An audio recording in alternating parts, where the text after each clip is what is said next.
Ano nga ba ang bagong Pilipinas para sa'yo? Mga ganito ba yung naiisip mo? O di kaya ganito? Pero, yan lang ba yung ideya ng bagong Pilipinas?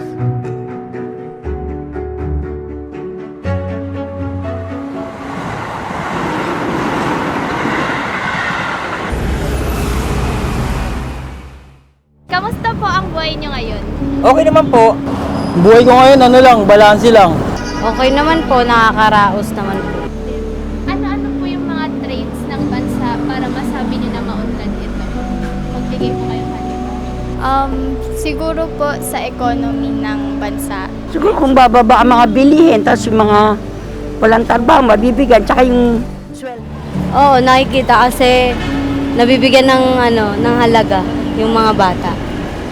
Ngayon siguro mas maganda na padamihan pa yung mga investor na papasok dito sa atin para lalo tayo aangat. Sa tingin niyo po ba nakikita natin yan sa panahon natin ngayon yung pag-survey? Baka sa darating na panahon, umunlad. Para sa'yo, ano ba ang bagong Pilipinas?